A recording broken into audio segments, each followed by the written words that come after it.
Thank you, guys. Thank you. You're welcome, Major. Yes. Sorry, Manchester. Another one in the books.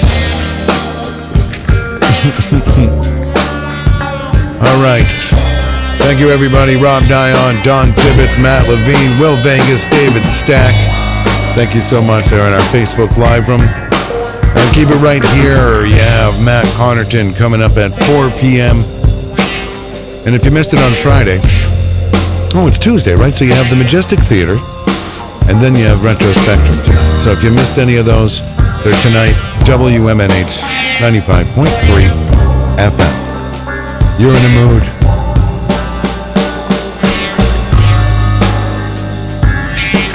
Adios.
This hour on WMNH is sponsored by CGI Business Solutions, located at 5 Dartmouth Drive in Auburn.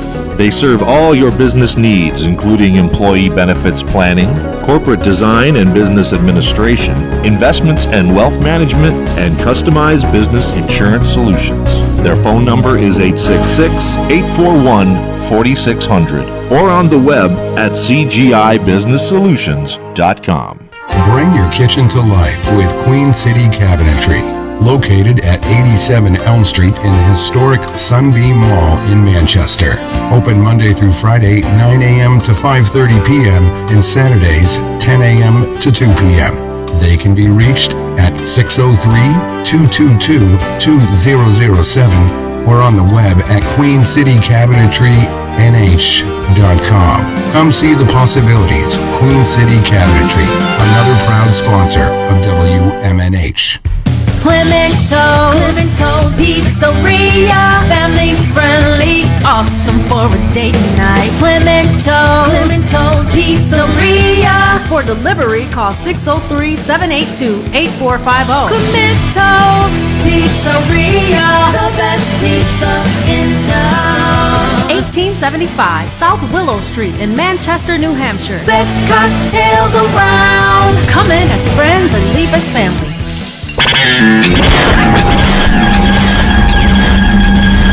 You are listening to WMNHLP, Manchester's radio, broadcasting at 95.3 megahertz frequency modulation from the top of 1000 Elm Street. Our studios are located at 1045 Elm Street and licensed to Manchester Public Television Service in Manchester, New Hampshire, USA.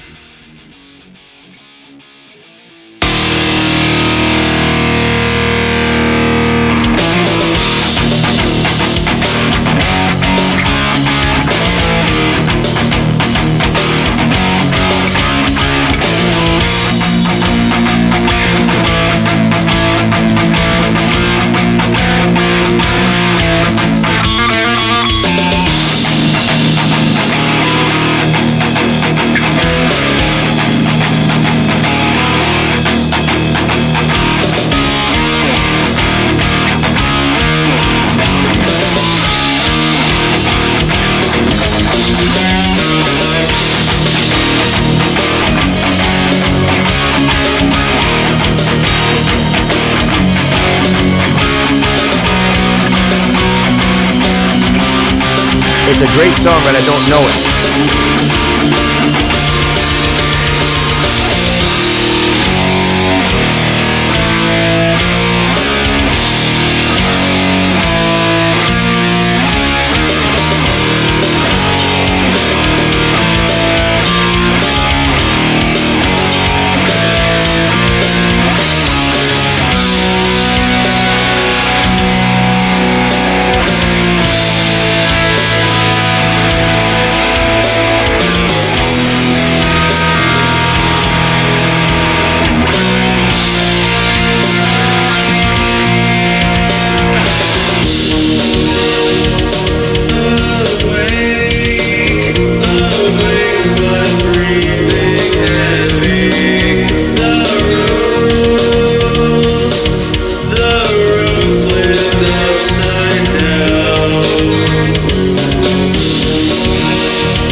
Down and dirty with me?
Want to get down and dirty with me?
down and dirty with me?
Everybody, welcome. Here we go. It's that time again. Matt Connerton Unleashed, and we are live. Sorry, I'm just laughing at the Facebook live chat. There's something unusual going on in there. We are live from the studios of WMNH 95.3 FM in glorious downtown Manchester, New Hampshire. And it is a glorious day outside, bright, sunny, and not too cold. Also on Comcast 97 if you're in Manchester. And hello to all of our online listeners from across the nation and around the globe. You can go to my website, mattconnerton.com, for all of your live streaming options, social media links, contact info, show archives, merch, etc., etc. Today is Tuesday, January 10, 2023. So nice to have you all with me. Whatever shall we talk about today? Apparently, there was some breaking news early today. Or was it last night when the news broke? Oh, boy. Classified documents, and this time they were not found at Mar-a-Lago, but we'll get into all of it. But yes, another busy news day. So we're blessed in that. What's the old Chinese curse? May you live in interesting times. We certainly do live in interesting times, my friends. But we'll get into it.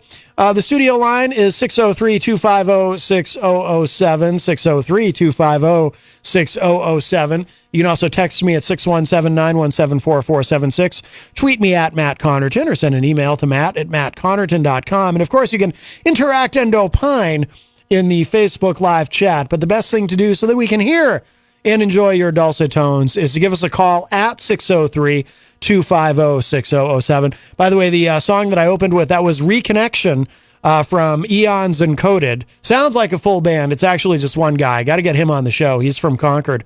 But yeah, I play that every few weeks. I'll sneak that one in because I always get a good response from it. I love that track.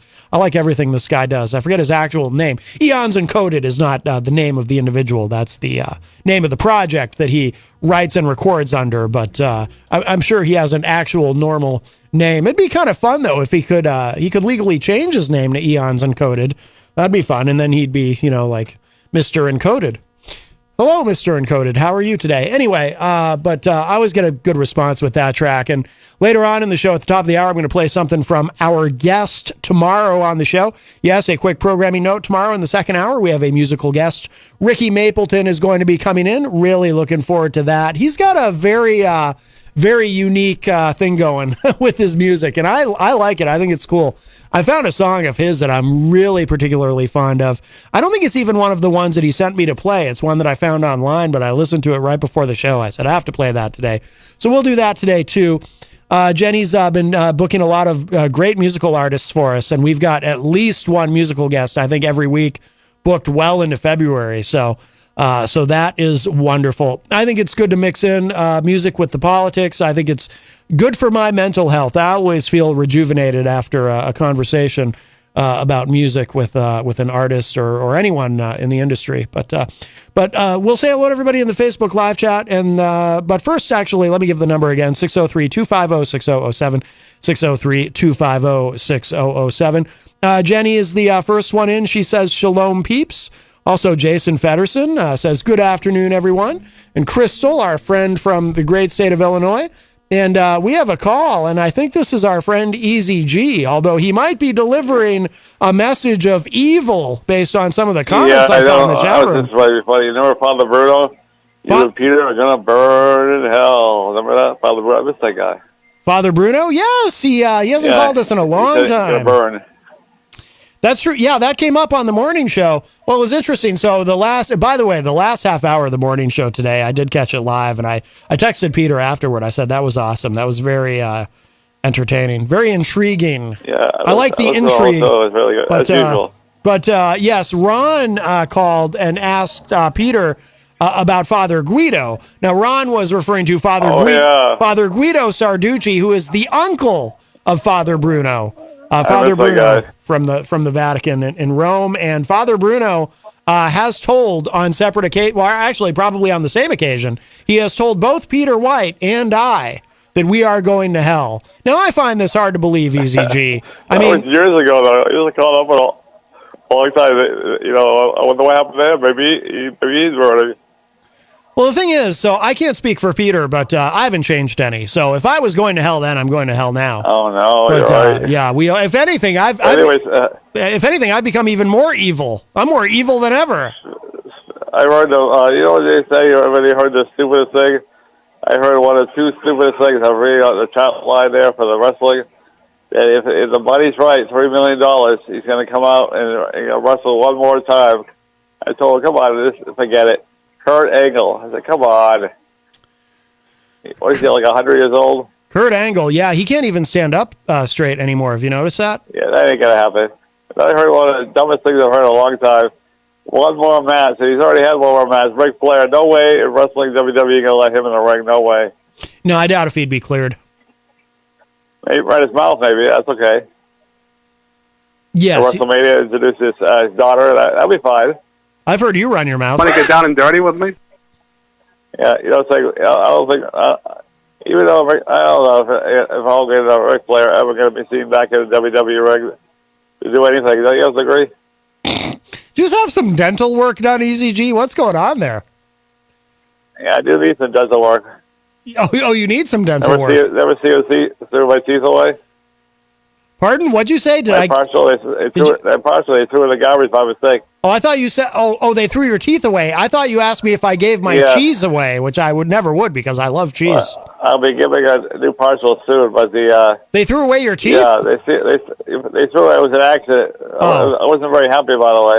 Are you sure it was an accident, or maybe you're just not allowed to have teeth there? Maybe that's against the policies of the so it was an accident. Facility. Years ago, my grandmother was out here, threw away her whole set of teeth. Mm-hmm. My mother was ripping mad. You were ripping mad.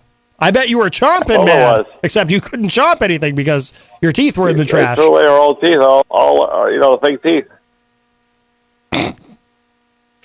Did you? It was done on purpose, by the way. My mother was still mad. I would be mad. My grandmother died shortly after, so where she went, you don't need teeth. So. Wait, the person who threw your teeth away died shortly afterward? No, my grandmother died shortly after that, so it didn't really matter whether my grandmother had teeth or not. My mother was really mad when that happened. Your grandmother was really mad, so she died because you didn't have teeth? Oh, she was mad too, but my mother was more mad. Oh, your mother was mad about your grandmother dying, so she threw away your teeth. No, she was mad her mother died, obviously, but that was before the teeth got lost, and then who knows where. I see. So your grandmother died, and then it don't make any sense, but as usual. So your grandmother died, and then your teeth got thrown away, and your mother said, "Don't worry about it, Eric. We have bigger problems. Your grandmother just died." Is that what you're saying? That was years ago. God rest her soul. Ah, yes. God rest her soul. But this is no joke, though. Today, the lady in charge there, she came over, and the nurse came over and said, "Hey, I wanted to know, if it's cellulitis." She goes, "Oh, good news, it's not." I said, "Oh, thank God." I said, "What the hell is it then?" She said, "Well, it's either one or the other. I'm going to have to get X-ray tonight or tomorrow, right here where I live." She said, "Well, it's either one of two things. It's either a blood clot or a fractured foot." I said, "You got to be kidding me." I said, "How'd they do that?" So easy. Just by walking, you get fracture your foot. Great. So we've reached a point. If it's that, I'll think it's that because I can heal. Eventually, they rub my foot off and they put it in a boot, and that'll be better in 6 weeks or so. But it's a blood clot. That would be awful. I think I'm catching about 60, maybe 65% of what you're saying, and the rest of it I'm kind of losing. The nurse came to my room today and told me no cellulitis. No But the problem cellulitis. is I Okay. could have a blood clot or a fractured foot. I said, you got to be kidding me. Oh, you might have a blood clot. Yeah, that's awful. That's not good. That could be even I'm worse. I'm leaning towards a fractured foot because I can heal. Now, if a genie appeared to you and said, "Easy G, I can do magically," the genie pops out of the bottle and says, "Magically, I can do one of two things. I can either get rid of your blood clot, or I can give you back your teeth. Which would you choose?" Get rid of the blood clot, of course. Okay, now I'm going to make it a little tougher. That's serious stuff. It can kill you. Okay, let's add a third option. I'm going to make it a little tougher. The genie says to you, I can either get rid of your blood clot, you can have your teeth back, or I can bring your grandmother back from the dead, except it might be like in Pet Cemetery. She might be rabid, but are you willing to take the risk anyway? Then what do you pick? No, get rid of the blood clot. Come on. Get rid of the blood clot. Okay. Well, that's nice. I guess you don't miss your grandmother that much, I guess. She's roughly up there with the good Lord. Right. Well, I hope so. What do you think? Come back. What do you think Father Bruno would have predicted for her fate if he had gotten a hold of her before she died? Good lady. Mm-hmm. Yes. She's a good lady. Good lady. Up with the open heavens of the good Lord. Easy. Are you slowly becoming possessed? Because you sound like you're being taken over by a demon because you're starting to talk like this. That's my voice, though. That is your voice. I'm going to let you go. All right, Eric. Well, my voice is cracking up. Yes. I'll talk to you guys later. Take some prayers for me. The power of Christ compels you. I just wanted to throw that in case you are, in fact, being possessed. Okay, very good. Well, that is our friend Easy G, and he is currently being taken over by demons and missing his grandmother and his teeth.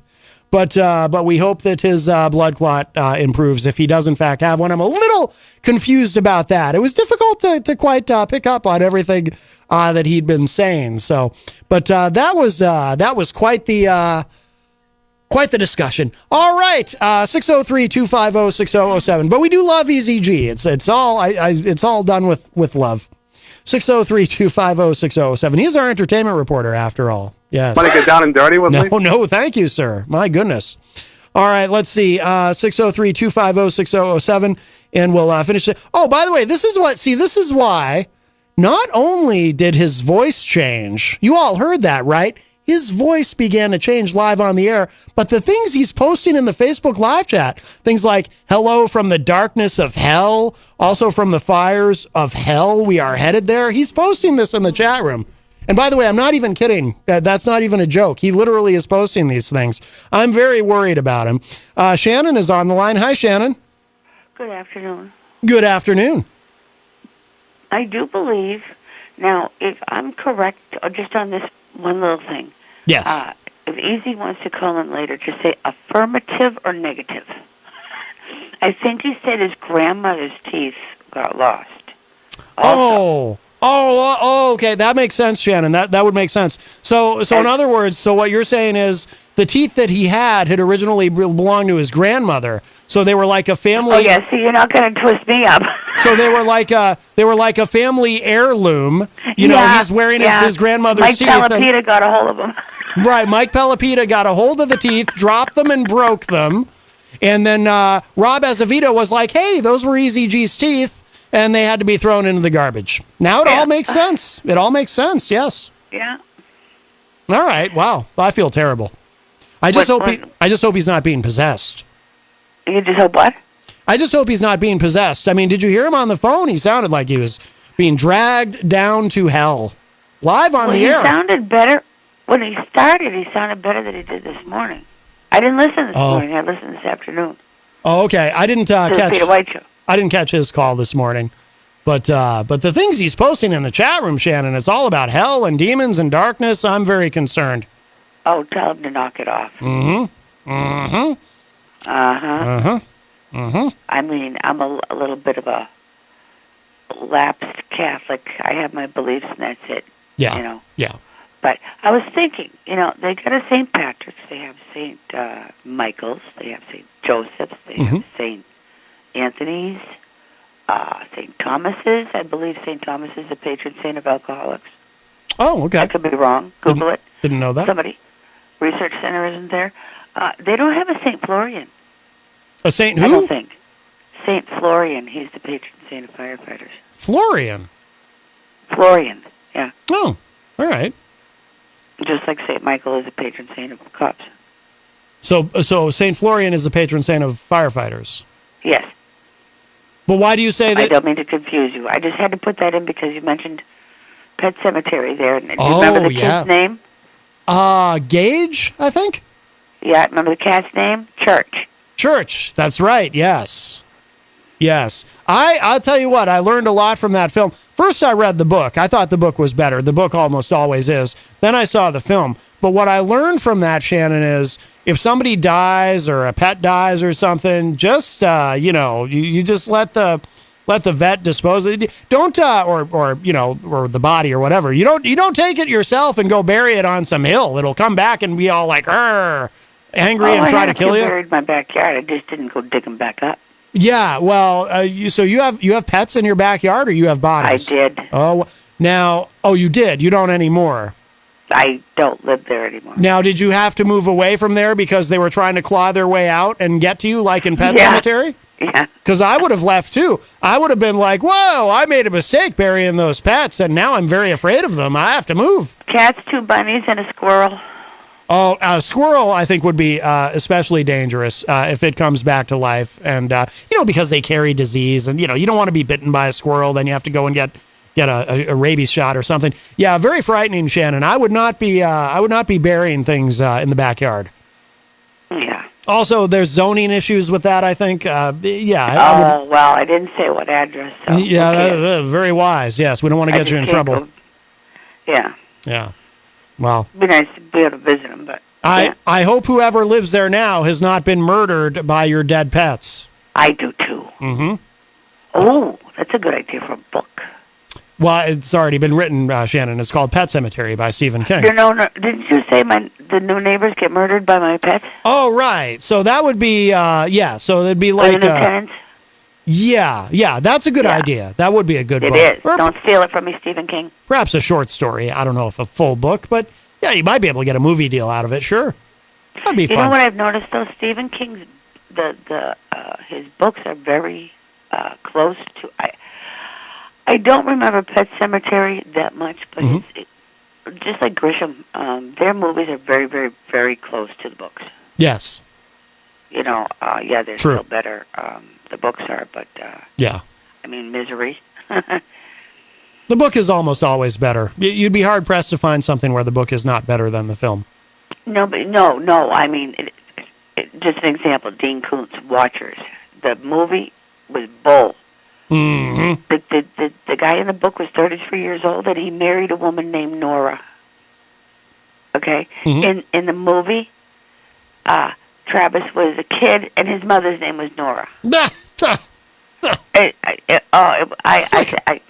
like a completely different thing. Why even bother? Might as well just call the movie something different. Jeez. Yeah. I'll tell you. Hollywood. Yeah, but you don't agree that Stephen King's books are pretty close? No, I do. Green Mile. I do. I haven't read any Stephen King in a very long time, but yes, I do agree. The films that are made based on his books are usually pretty close to the books in terms of the story and even a lot of the dialogue. Yeah, that is true. Because he's on set. He has say so, I think. Yeah, he usually has a cameo in each film. I wrote him a letter a long time ago. Yeah? Back in 95. Oh. Yeah, I just put Stephen King author, Bangor, Maine. Mm-hmm. Did he write you back? Maybe he got it. I don't know. Maybe. My writing was neater then. I haven't written to you yet. I got to write to you. Yes. They say writing a letter helps with depression. Really? I haven't heard that. Writing a letter helps with depression? It was on the radio this morning. Or no. I don't know. I just read it in a book. Some philosopher said something about it. Oh, well, maybe there's something to it, or for some people, I don't know. I've not heard that. Yeah, well, there's journaling and writing letters. I don't know, it's different, but I think if I were writing a letter, I'd be like, why am I writing a letter? I could be typing right now. This is crazy. We have voice to text and everything. What am I doing here? So I'd be too distracted for it to help me. Okay, now do you have a computer, keyboard, and the whole 9 yards there, right? Yes. Okay, Several. don't look at the keyboard. Mm-hmm. What is the state that you can spell using the home row only? Oh, God, I have no idea. The only state you can spell using only the home row. I don't know. Couldn't tell you. No idea. Florida? Do you know what the, huh? Is it Florida? No, it's not Florida. I don't know. You know what the home row is, right? The center row? Yeah. Yeah. ASDFJKL semi. Yeah. No, I don't know. Alaska? Is it Alaska? Yeah. It is Alaska. Somebody put it on the frickin' Facebook, didn't they? No, but I did look at the keyboard. Well, there was no way. There was no way I was going to get it without looking at the keyboard, so no, impossible. Yeah. All right. Oh, and one last thing before I go. Yes. I heard one of your old shows on Saturday with oh, yes. Hippity Hop. One of our best ofs. That's a good thing to remind people, Shannon. Every Saturday morning actually two things Saturday morning. So from 7 to 9 a.m. is a classic episode of The Morning Show with Peter White. Yep. And then from 9 to 11 a.m., it's the best of Matt Connerton Unleashed. Yep. And I'm calling him Hippity Hop. Hopwood there. Oh, was it the... When he was reading the paper. He's going to be a narrator. He should narrate books. Was it the best of John Hopwood? That episode? The one you played Saturday. He was trying to do the voice of Joyce Craig and the Queen, or I don't know. He was reading the newspaper. Yeah. Oh, okay. Yeah, I don't remember which one that was, but we have had many fine moments on the program with John Hopwood and controversial ones at that. Yeah, but he needs to go to Library of Congress and say, "Listen, I want to read. I want to narrate some books. I'm good at it." I can see that. I can see that. However, the at least what it used to be is you had to read the book once, underline or question whatever you couldn't pronounce or whatever. Read it again and then record it. So 3 times. I don't know if you'd want to do that, but at least I think that's the way it used to do. Before Hachette and Brilliance and all the ones I can't think of right now. Yeah, interesting. All right. Oh, and the other thing you said was Jenny just practiced her EMS training in flight. Yeah, that was when she was coming back from the Netherlands a couple of years ago. Yeah, she had to leap into action there, right there on the plane. Someone needed her help. Yeah. All right. Well, good for her. Yeah, absolutely. Good for them that she was there. Absolutely, yes, that as well. Hi, Jenny. Yep, she's listening. Oh, yep, she said in the chat room, that was wild. Yep, no doubt. Well, all right, Shannon. All right, you have a good night. Thank you. You too. I appreciate the call. Take care. All right, you too. Bye-bye. All right, bye-bye.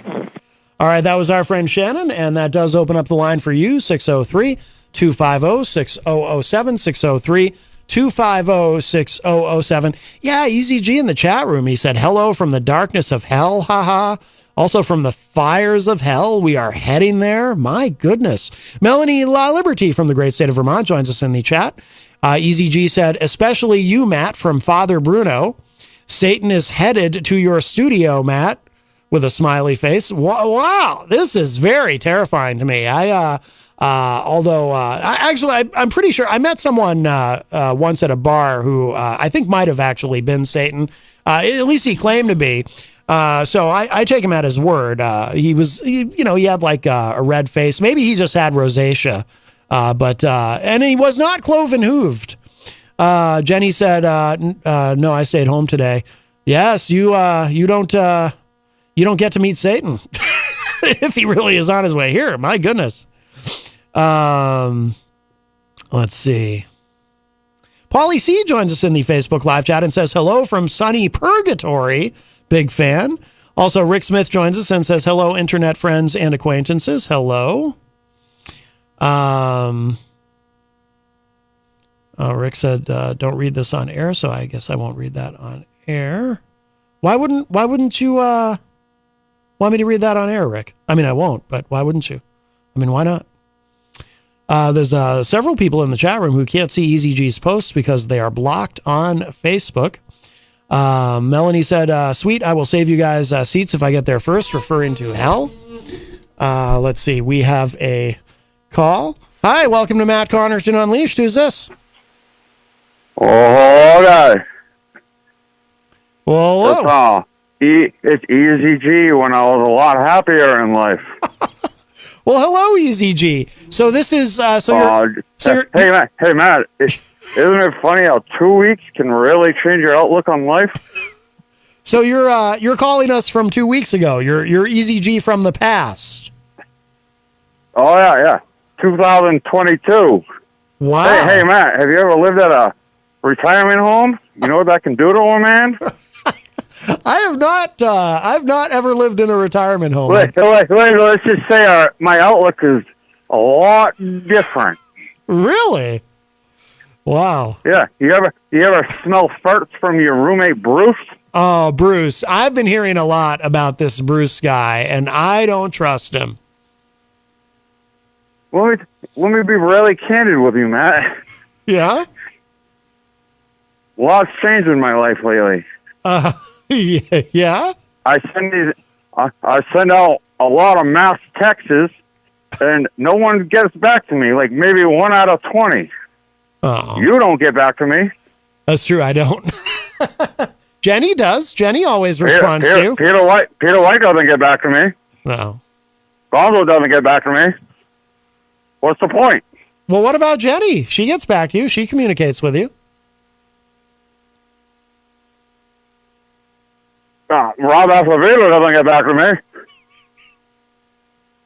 Oh, no. Well, anyway, Matt, you're going to, in a couple of weeks, yeah, I'm going to call in really angry. I'm going to have a raspy voice. Yeah. Don't take me seriously. Okay.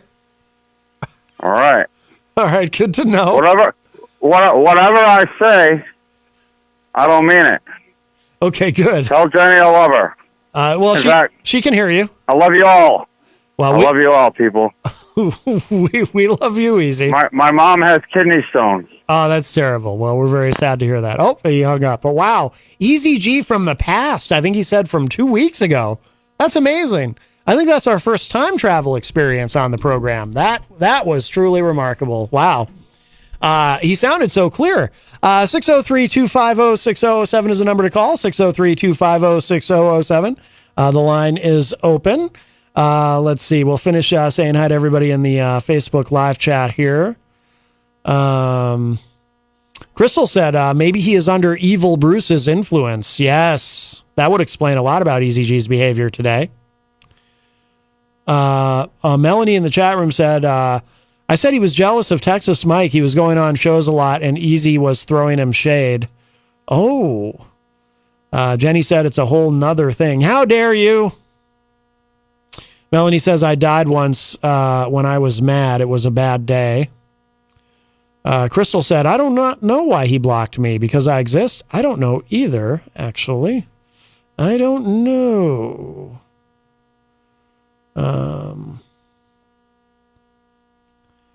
I don't know. Let's see. Paulie C says,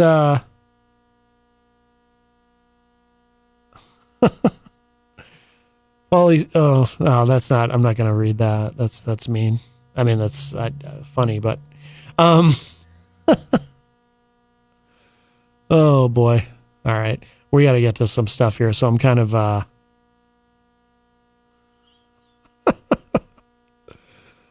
you guys are out of control. I love it. Okay. Anyway. Oh, Nancy Clayton joins us in the Facebook live chat. I knew I saw another name in there. Hi, Nancy. Jason Federson says, I hate Bruce. I think we all do. Melanie says, Easy kind of sounds like Gonzo. Weird. I haven't heard from Gonzo lately. I did hear, heard him on the morning show, of course. Alex Whiteley, our friend from the UK, joins us and says, who is this? It's brilliant.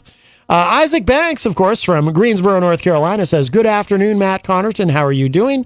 I will say, what's talk about? Paulie C says he gets back to Easy G. Well, that's very nice. That's very nice. Rick Smith said, I said don't read it on the air because I joked saying Boob Saget as Bob Saget. Oh, I see. Okay. Bob Saget. Yep, taken too soon. Isaac Banks says, Matt Connerton, I would like to give a shout out to my friend Sarah Strabel from Greensboro, North Carolina. Good afternoon, hashtag Sarah Strabel. How are you doing? And sure, we can talk soon. Very nice, very nice. Let me give the number one more time, and then we're going to get into our lead story. That's what they say on the news programs. Our lead story. 603-250-6007 is the number, 603-250-6007. Well, missing classified documents and the like, not being stored correctly.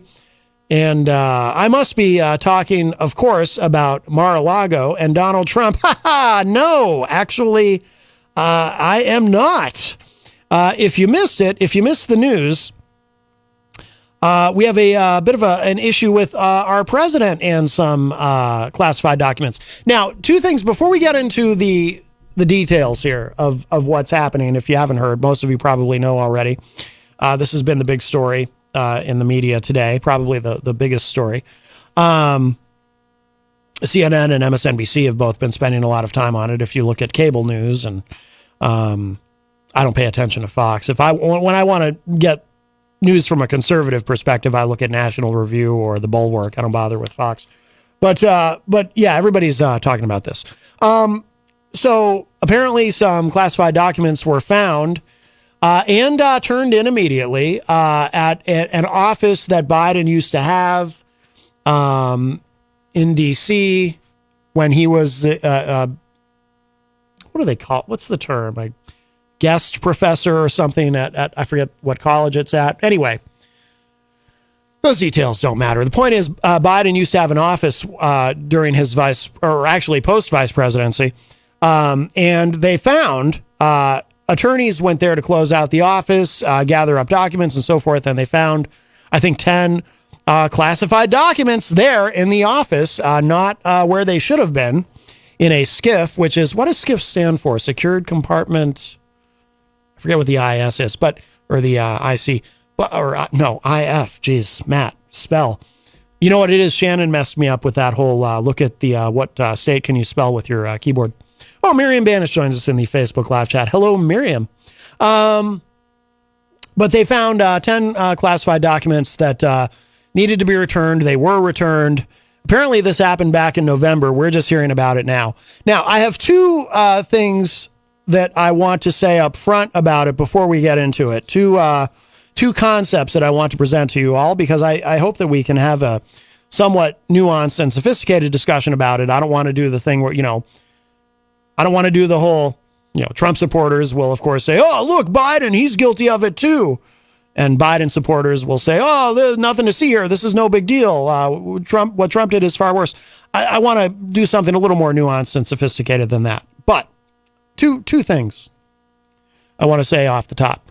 So number one, in terms of scale of what has happened here, this does not anywhere near approach the issue with the documents at Mar-a-Lago that Trump had taken, hundreds of them. And by the way, as I say this is not in any way, just before anyone gets excited, this is not to in any way justify or rationalize or condone the issue with the documents found in Biden's office.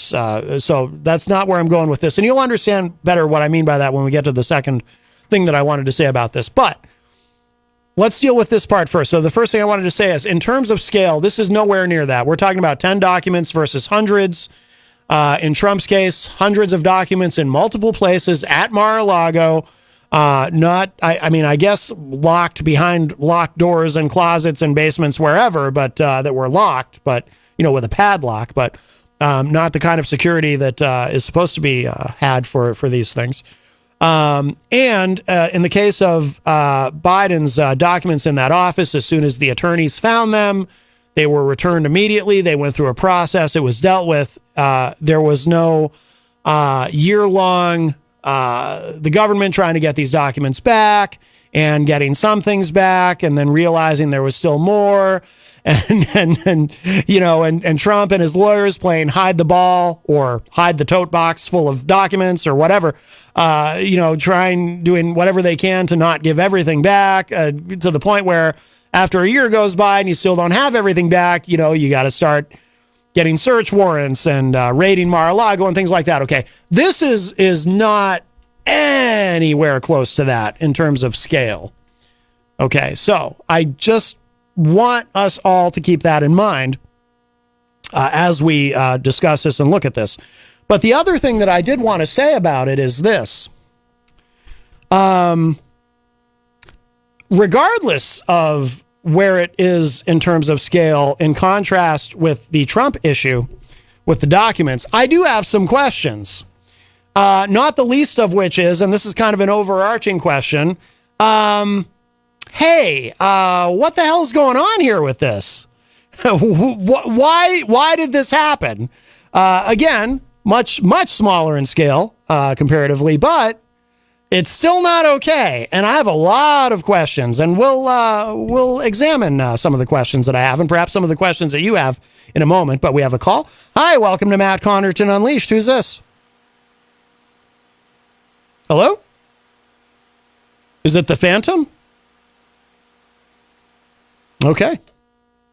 All right. Anyway, so I do want to know why these documents were there. I want to know who took them, why they were brought there. I would like to know the chain of custody. Hopefully these are things that we learn over time, but I would like to know the chain of custody, meaning I want to know who handled those documents, why they were handling those documents, for what purpose.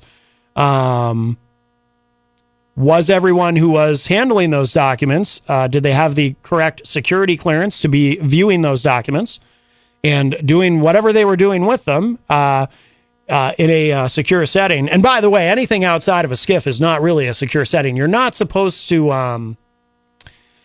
there's a part of this that's a little ambiguous to me.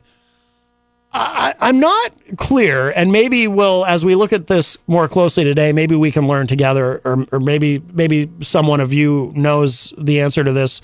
I haven't quite discerned this yet. There seems to be a little ambiguity around where it's okay to have documents in terms of if you're doing something with them. So, for example, by the way, obviously, we should clarify this part too before we go any further. President Biden, of course, at that point, he was a former vice president. He certainly had the proper security clearance to be handling those documents. My concern being, did whoever else was in the chain of custody also have that security clearance? That's one of my concerns. But there seems to be, the part that I'm not clear on is legally, because I've read different things today. I was reading one source that was saying that you actually can't, you can have access to these documents. Very often a situation that happens is someone who leaves office, or they leave an appointed government job, whatever it might have been in the government, they'll be writing a book and they'll be researching for a book. So they need access to certain documentation, and they can then go there to the SCIF where that is being held. And in a secured environment, they can have access to whatever level they have clearance for. But they can't take them and leave with them. That's what one source that I read said today.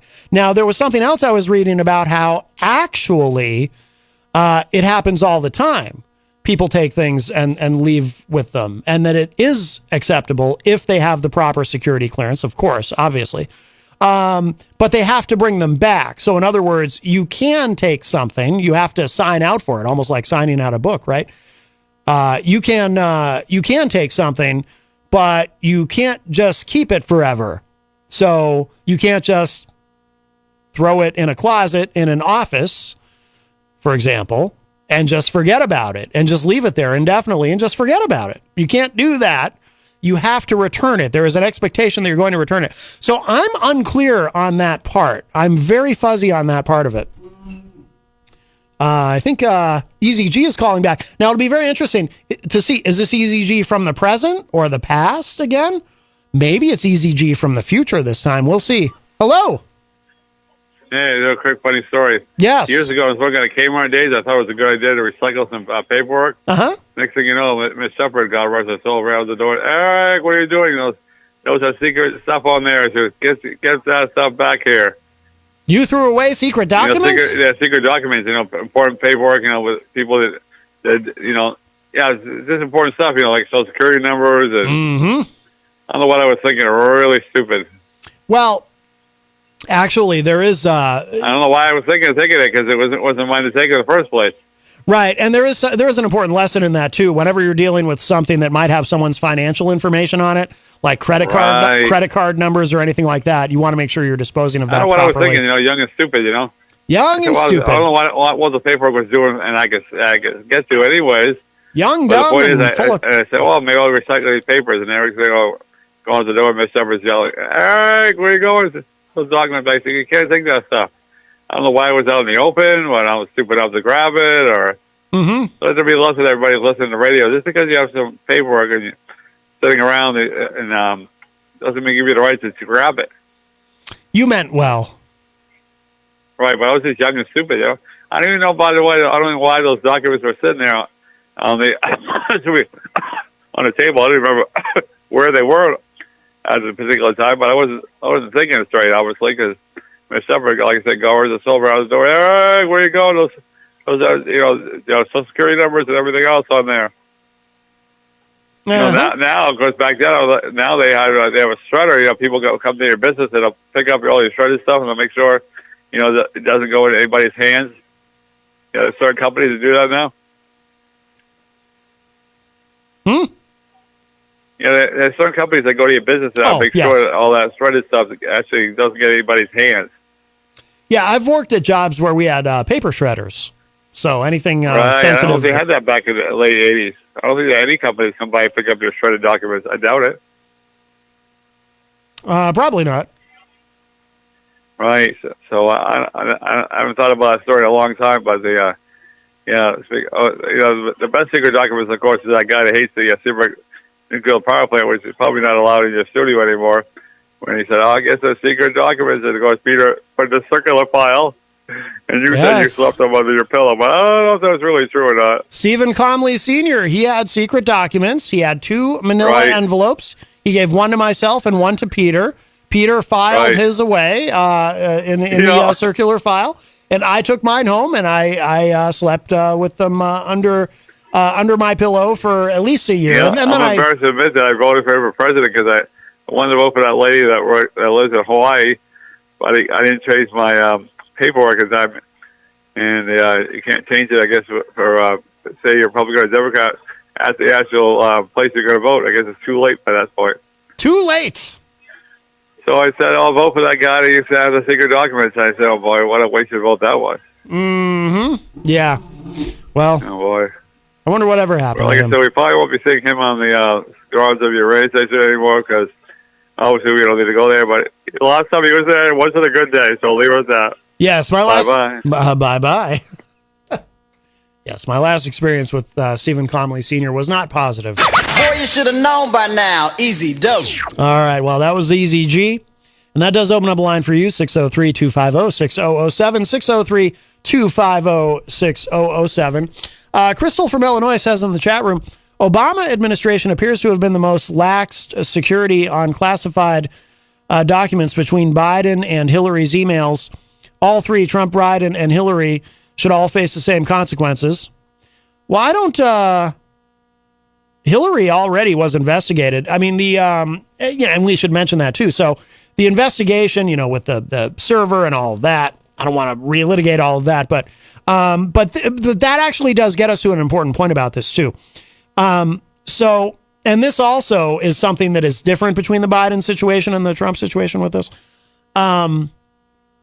James Comey's investigation, the FBI investigation into Hillary Clinton, probably the most investigated public figure in decades, concluded that she was negligent, she was careless, but there was no willfulness there, and willfulness does play an important role in this. Mike Doyle is on the line. Hey, Mike. Hey, man. How's it going? Good. Yes. Hey, let me throw two more questions into your question bank as you beat this thing up a little bit. Yeah. Why 5 years? Those documents from 2016, the ones that they found, were all from 13 to 16. And so why have they been sitting there 5 to 6 years without being noticed by the archives or the vice president or whoever packed them? That's one particular question. Well, wait, Mike, before you go on to the next question, let me just say, though, we don't necessarily know. The documents may have been dated between 2013 and 2016, but we don't know that those documents have been sitting there all this time. In fact, I don't think that office has been. If not, then you're presuming they went back and got them, right? It's one or the other. Right. They either had to be sitting there or somebody in between that 5 years went back and got those documents and put. That doesn't sound reasonable. Well, I don't know. I mean, you know what I'm saying? Oh, sure, yeah. Well, that goes to chain of custody. I want to know who took them and why and when and all of that. Yeah, right. Absolutely. Right. But they're saying that office was being used up to the year of 2016, and that's where the files were found. So they're assuming they've been there since 2016. I may have misunderstood something, but I thought that office was only for a few years, like 2017 to 2019. I might be wrong. Yeah, it was when he was using it. I think it was University of Delaware. Okay. And he was like you said, he was a pro temp. Some Greek name for being an adjunct professor of some sort. You know what I mean? Adjunct professor. They give him some title and give him an office. Say, here you go. Yeah. So, but the question is, so that's just one piece of the puzzle, I guess, is the thing. Yeah. And then the other question I would have is they're trying to play it off like it's a mistake or we don't know. It doesn't look as bad as Trump. This, that, and the next thing. But why? And they reported it right away. Mm-hmm. But they were found before the last election, and nothing was reported till this week. So no, that's another question to throw in. That's not accurate, Mike. From my understanding, it was reported immediately, but it was reported immediately to the archive, and those documents were returned immediately. It's just that we're only hearing about it now. Something finally leaked out about it now. They kept it quiet, but that does raise another problem because I'm a transparency hawk. I want transparency, and they were not transparent about this. But my understanding was, as soon as they found those documents back in November. Before the midterm election, they turned them in immediately. So it was handled immediately, and I think they probably just hoped that nothing would ever leak out. It's been dealt with, and that's it. No one will ever hear about it. But now the news is finally leaked out because everything leaks eventually, and now we're hearing about it. Yeah, and one last thing today, when I tried to flip through the channels, and when I got to CNN, they were reporting that there were boxes, not of all file document, top secret documents, but they were saying there was boxes of stuff they had to go through. And in one of the boxes, they had noticed some top secret, 10 or 12 top secret envelopes. So that came from CNN. So we got to wait and see what else was there. Yeah, from what I understand from the reporting that I've seen, this envelope, I think it was one envelope with 10 documents in it, but it was mixed in with other things, with a lot of Biden's personal documents or whatever, which is, again, that's troubling because what that shows is, maybe there was no willfulness to hold on. Maybe, somebody forgot, things get moved around, whatever. But it shows a carelessness to be so careless. Whoever was handling that, I mean, maybe not Biden himself. Again, I want to know the chain of custody. Whoever it was, maybe it was Biden, but somebody was incredibly careless with that envelope. And that is very troubling to me. I don't understand how the archives could be missing a file. Are they that lackadaisical to be missing a file and not know it for how many years? 5 years? Or how many years? Who knows how many years? Let's put it that way. Yeah, who knows? But to be missing a file and not say to Biden, hey, you took this file out in 2017 or 18 or whenever he did, and we'd like it back because it's been missing all that time. And so do they not keep that record of, you know what I mean? Can these files can somebody just, like a vice president or a president like Trump, just go into these rooms, grab a bunch of files, and pull them out without having to record what he took or what was missing. I can't imagine that's the case, because then the files would be corrupt. There wouldn't, you know what I mean? There would be no rhyme or rhythm to watching over these secret files. You know what I mean? Yeah, I mean, I assume it's an enormous operation. I don't know how it all works. I'd like to learn more about it, actually. But you know what I'm saying. If you're in charge of the top secret document room, you want to keep track of what's coming in and out. Yeah, and if something went out in 2017 or 18 to the Biden or Biden rep or Biden whoever was packing it away, you would think they'd have to check a box saying, you know, we took this file. And then, you know, at what point does the archive say, hey, you've had it for 3 years, 4 years, 5 years, whatever, we want it back, you know? Where is it? You know, that does... So, if not... That raises another interesting question, Mike, actually, and I hadn't really considered this until now. But when you say that, it makes me wonder, is it possible... This is wild conjecture on my part, so maybe I shouldn't even say this, but you know, we're kind of thinking out loud here. Is it possible that they didn't know? Because the second I heard this story today, the first thing I thought of, remember Sandy Berger from the Clinton administration? Who actually stuffing the envelope in his pants. Stuffed envelopes down his pants, and he got caught. But but is it possible that documents were removed without the archive realizing it? Maybe they didn't. Again, put it into Trump's court. How did he get that many without them noticing? You know what I mean? How did he get hands on? They did notice. Well, they did notice eventually. That's what kicked off the whole thing. It's like, wait a minute, we're missing a lot of stuff. Right. So again, now take it back to Biden. Yeah. If they noticed, so that tells you they must keep some kind of file or checklist. Oh yeah, they would have to. I mean, I would think, I would hope. Right. Yeah. And this one in Biden's closet's been missing for years. Yeah. Why hadn't they spoken up before that, or do we know that they may have? Yeah. Who knows? He might have said I lost it, or you know, there's so many ways you can go with that. But yeah, I just kind of scared to think these files could be top secret files could be sitting in a closet. Yep. In an old room that a vice president used years ago. You know, just sitting there. There's an envelope. Somebody opens up. Hey, what's in here? Hey, look at this. Top secret. Yeah. Yeah. Lucky us. Yeah. And put it on the internet. Top secret files for sale. Oh yeah. Yeah. Anyways, yeah. But there was just those questions there's a multitude of questions that can come out of this. Absolutely. It'll be very interesting to watch this story continue to develop. But yeah. All right, I'll talk to you later. All right, Mike. Thank you for the call. I appreciate it. See ya. All right. Bye-bye. All right. That was our friend Mike Doyle. And I think what we'll do is we are at the 5 o'clock hour. So let's go ahead and we'll take a break. And then we'll continue with this in the second hour.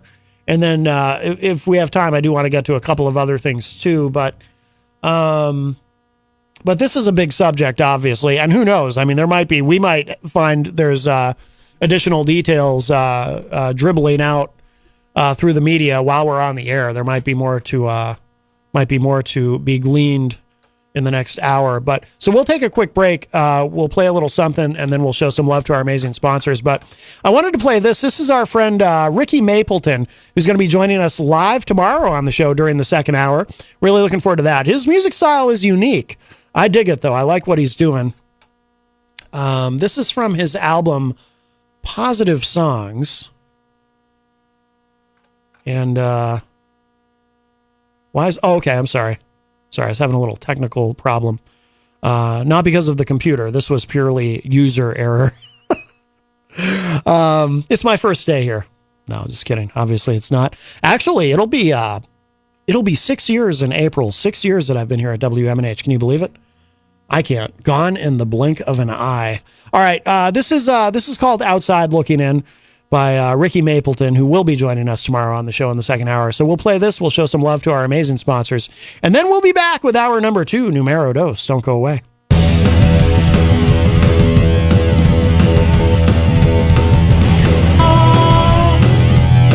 I'm outside looking in. outside looking in. It ain't no sin if you're outside looking in. Why don't you help me? Waiting for the key to turn, waiting for someone to burn. Kicking my life away ain't the way it's gonna stay when you're outside looking in, waiting for the big sin. Now I'm outside looking in.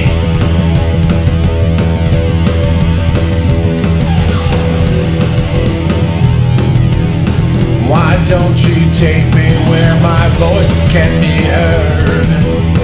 Why don't you take me where my voice can be heard? Outside looking in, waiting for the fun to begin, waiting for life that is no sin when I'm looking for a way in. But now I'm just outside looking in, outside looking in, outside looking in, waiting for the key to turn, waiting for someone to burn, waiting for our love to simmer. Don't you know I'll be the winner? Hey yo, I'm outside looking in, outside looking in now. Take a good look at yourself and you'll see someone else in the mirror. Don't breathe too hard, you might fog it up and then it'll be over. Chump changing for you, don't you know that much is true when you're outside looking in? You're waiting for the life to begin, to begin, to begin. Do it, do it, do it. Break down the door and do it. Break down the door, 'cause I don't know what you're thinking. I just know that love ain't flicking. Things just might be sticking when you're outside looking in, outside looking in, waiting for the fun of life to begin. But you should see it without going through someone else's door. Close it up, and one thing's for sure, make sure you're looking at the second door, the second door, the second door.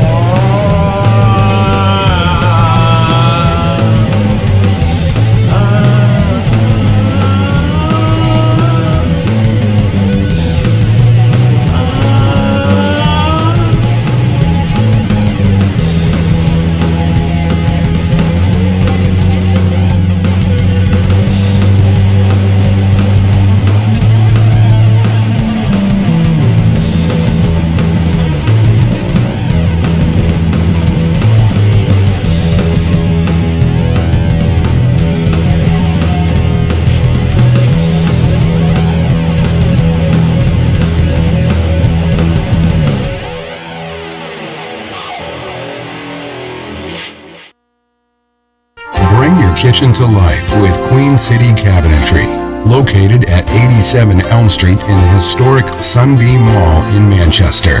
Open Monday through Friday, 9 a.m. to 5:30 p.m. and Saturdays, 10 a.m. to 2 p.m. They can be reached at 603-222-2007 or on the web at queencitycabinetrynh.com. Come see the possibilities. Queen City Cabinetry, another proud sponsor of WMNH. Clemento's Pizzeria, family friendly, awesome for a date night. Clemento's Pizzeria. For delivery, call 603-782-8450. Clemento's Pizzeria, the best pizza in town. 1875 South Willow Street in Manchester, New Hampshire. Best cocktails around. Come in as friends and leave as family. This hour on WMNH is sponsored by CGI Business Solutions, located at 5 Dartmouth Drive in Auburn.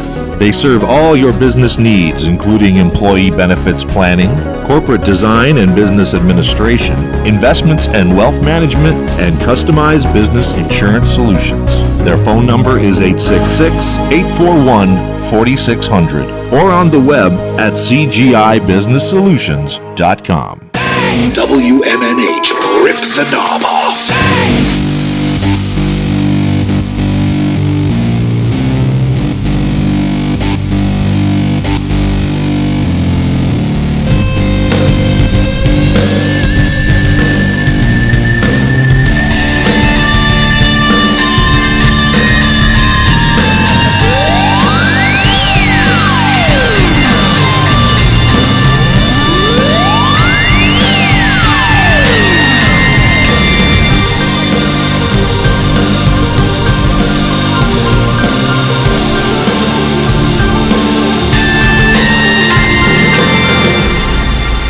Everybody, welcome back as we cruise in hour number 2, numero dos of Matt Connerton Unleashed, and we are live from the studios of WMNH 95.3 FM in glorious downtown Manchester, New Hampshire. Also on Comcast 97 if you're in Manchester, and hello to all of our online listeners across the nation and around the globe. You can go to my website, mattconnerton.com, for all of your live streaming options, social media links, contact info, show archives, etc., etc. Oh, and don't forget your merch if you want to get one of these cool shirts.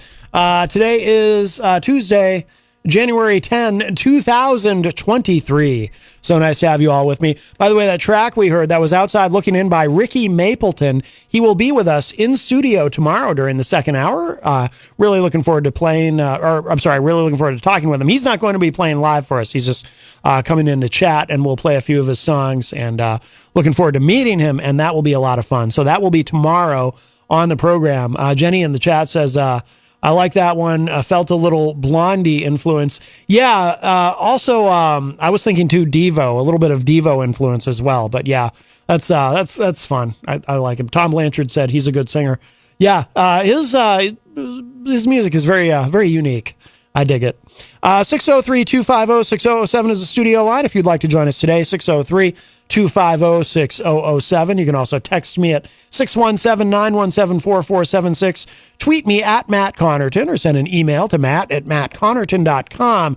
And of course, you can interact and opine in the Facebook live chat. But the best thing to do so that we can hear and enjoy your dulcet tones is to give us a call at 603-250-6007. We have been talking today, the big political story today that we've been discussing on the show. They did find 10, I think, secret classified documents in an office that President Biden used to use when he was, actually after he was vice president, when he was the former vice president. And that's been the big subject today so far, and we do have some more to discuss on the matter.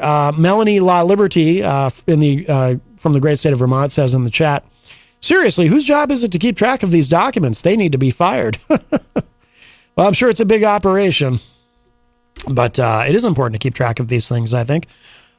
Crystal says, our friend from Illinois in the chat, wonder if the House of McCarthy will drag all three, Trump, Biden, and Hillary, into some House investigation into those classified documents. Well, no, they won't bother with Hillary. They already tried to destroy her, and it didn't work out. And she was investigated. You know, I was starting to say, I don't think I ever quite finished the thought, but willfulness does play a big role in this in terms of the illegality of what has happened here. So that was why James Comey, when the FBI investigated Hillary over that server, they concluded, from what I recall, that she had maybe been careless. I don't think even maybe that she had been careless, negligent perhaps, but not willful. Like, she wasn't willfully trying to do anything nefarious or deceptive. So willfulness seems to be a key concept here. Now, in the case of Trump, He clearly willfully took those documents to Mar-a-Lago. Oh, and also a storage unit in Palm Beach, Florida. And he and his attorneys did try to hide them. You know, they gave back some. One of his attorneys, I forget which one, actually signed an affidavit falsely claiming that they had given back everything when in fact they had not given back everything. And then, you know, that led to the warrants and the raid on Mar-a-Lago and all of that. But Trump and company seem to be willfully trying to hide the documents, Trump claiming he had telepathically declassified everything and so forth. And that goes on. There is a Department of Justice investigation into that, of course. This we just don't know yet. There are so many, as we were talking earlier with Mike Doyle, there are so many unanswered questions here. There is no evidence yet that these were willfully being hidden, or that Biden even necessarily knew that the documents were in that office. But we don't know. We don't know. Maybe they will. Maybe they were willfully being hidden. We don't know. Whatever we say about it at this point is conjecture because we're very early in this, and they're not saying much. But something we do know is this happened back in November. It happened before the midterms when attorneys that Biden had sent there to collect his paperwork from this office and so forth and organize everything, they discovered this envelope of documents. Now, they did everything right in terms of as soon as they found this envelope, they contacted the archive and said, we got to get these back to you right away. And they did. So that part they did right. You know, nobody was trying to hide anything as far as we know once these attorneys found these documents. So that's good, that part. So there was no need for a raid, because now you have like Trump. Now he's calling for Biden's homes to be raided by the FBI and all of this. But there doesn't seem to be any, there's no, what's the term? No cause. There's no reasonable cause to do that at this point. But there's so much we don't know yet.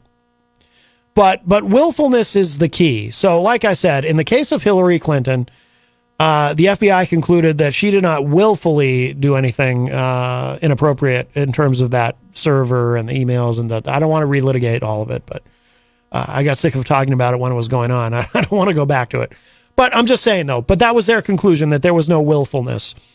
Now, we should also mention, though, because we mentioned, of course, obviously, there's the ongoing Department of Justice investigation into Trump with the documents that he was keeping at Mar-a-Lago and in a storage unit in West Palm Beach. There's also now, apparently, a Justice Department investigation into this incident with Biden. So it is being investigated. We'll see. There's a couple investigations going on that end, because they've also got the investigation ongoing with Hunter Biden. It would be interesting if, so I know people who don't like Biden to the point that they think he's the most corrupt human on earth, which I've not seen any evidence of. But it would be interesting if we see something related to Ukraine or Burisma or Hunter in these documents. Then we'll know. Well, maybe there really is something there. Maybe they were right all along, the people who claim that. But we'll see. But again, that's conjecture, and I don't want to do too much of that until we know more. But I want to know more soon. Like I said, I mean, these are questions that we need answers to, and I'm disappointed in the lack of transparency. I'm disappointed that this happened back in November, and we're just learning about it now. And it also really, it kind of, just in terms of politically, in terms of optics, it does complicate things for the Department of Justice in terms of the Trump investigation, because now again, in terms of scale, and in terms of willfulness, because we don't know yet that anything willful was done here. But in terms of scale, these are miles apart, the Biden situation and the Trump situation, right? Again, with Trump, we're talking about hundreds of documents. His lawyers tried to hide them. He tried to hide them all, right? We know all that, right? But But of course, this is a gift. This story is a gift to the Republicans and the new term of the House, the House Freedom Caucus people who just want to investigate Democrats for everything they can think of. This is a gift to them. So while there's I'll say probably nothing criminal here, politically, this is a very bad day for the Biden administration. This is very, very bad. And it also makes things that much more uncomfortable for Merrick Garland, Attorney General Merrick Garland, who now, he's investigating not only Trump and his situation, but also Biden. Now, that's something I'm not clear on, though, when exactly the investigation started into this situation, because it happened in November. But I assume that an investigation was initiated in November. I assume it's not being just happening starting now because this is now a matter of public record. I'm assuming that. If we find out that, no, this investigation just started because the news leaked out, well, I'll be very disappointed with that too. But right now we have more questions than answers, and the administration did release a statement basically saying, we're committed to doing everything right and being transparent, but we're not going to say anything more right now because there is an ongoing DOJ investigation. But it's frustrating. I want to know more. I want to know exactly what we're dealing with here. And I don't like the lack of transparency. Let's see. We have more Facebook chat comments here. Tom Blanchard says the guy in charge of the document library should be fired. Well, there's so much. I don't know how that all works, the National Archive, so I will reserve judgment there. I assume it's an enormous operation, and I don't know. I just don't know enough about it to make that judgment. Isaac Banks says, true, Matt Connerton. I'm listening to this, and also that I would tell this I have been Instagram to April Edmonds, because she has to talk to her sister, Karen Edmonds. Well, very nice. Well, I'm very happy for the Edmonds. They sound like a great family. Melanie said this was her for an easy G. Young, dumb, and full of what was that, Matt? Oh, things I can't say. That's why I didn't complete the thought. Let's see. Nancy Clayton says, where is Fawn Hall when we need her? Yes. Boy, that takes us all back, doesn't it? Fawn Hall was, that was Gary Hart, right, Nancy? Do I have that right? Am I remembering correctly? Gary Hart, who was a candidate for president in 88 for the Democrats. And then Fawn Hall was the woman sitting on Gary Hart's lap on a boat. And Gary Hart was married. I think I have that right. Was that 88 or 84? When would that have been? Maybe it was 84. I don't know. Where is Fawn Hall when we need her? Oh, boy. Isaac Banks says, well, Matt Connerton, I'm listening to this, and that's what is going on. And also that I will get me a part-time job. Well, congratulations. Crystal says, no willfulness. Bleaching your hard drive is pretty deliberate. Maybe we need to throw Comey into the mix to why he let that slide and came to that conclusion. I think a lot of that was debunked about bleaching hard drives and whatnot. I don't know. It's kind of a blur, Crystal, to be honest with me. The whole thing is kind of a blur at this point. Let's see. Crystal says, I just assumed Trump took them directly from the White House the day he left. Did he take out of the National Archives instead and never returned? No, that was my impression too, Crystal. I believe, and in fact, I think others have corroborated this, that there were classified documents being kept in the Oval Office, which obviously is a secure space. I mean, nobody's going to get into the White House and get all the way to the Oval Office and take something like that. Although, I mean, in theory, what would be to stop one of his aides from potentially taking something? But I assume no one did. But that was my impression too, Crystal, was that because Trump wasn't expecting to leave as John Hopwood has pointed out. So they were kind of packing things up at the last minute. And that's my impression as well, that they were hurriedly packing things into boxes, including the classified documents that Trump had apparently declassified with his brain and didn't tell anybody with his brain waves. So yeah, that's my impression as well.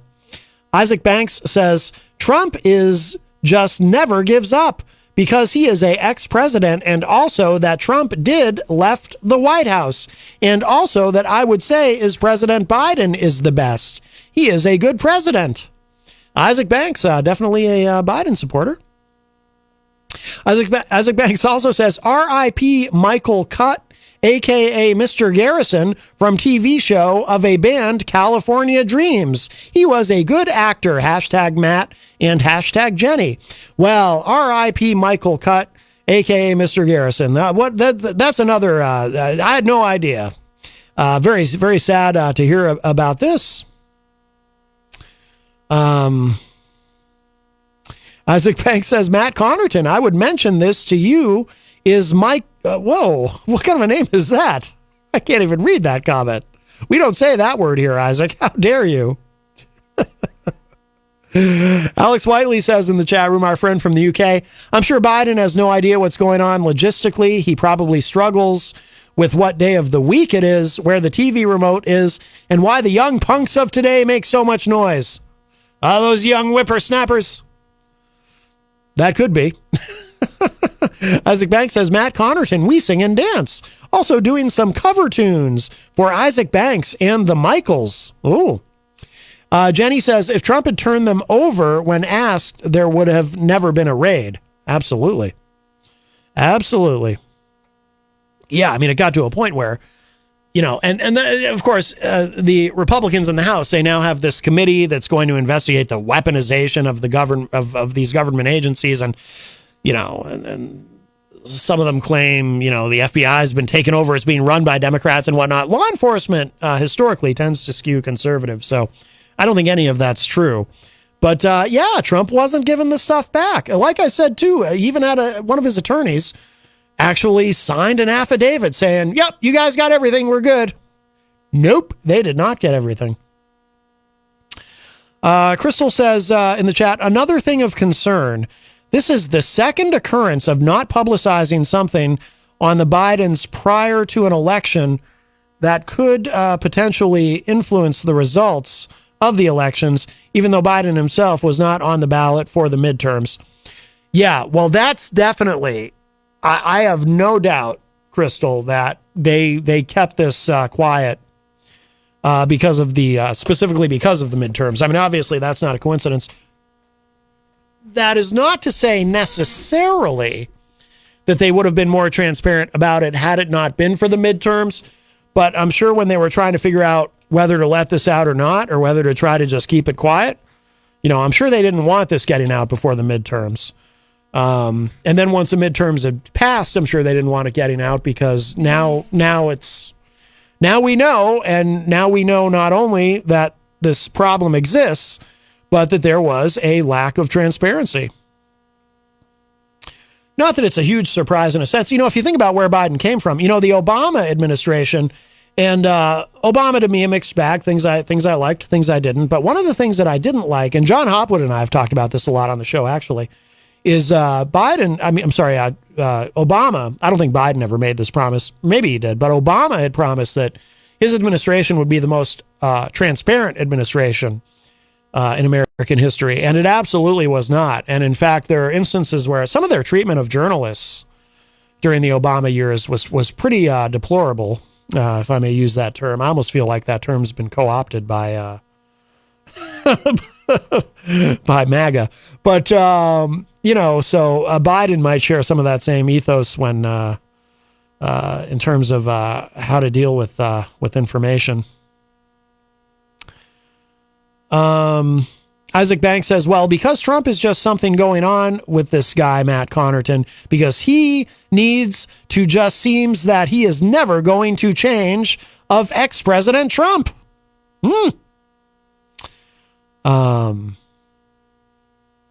Let's see here.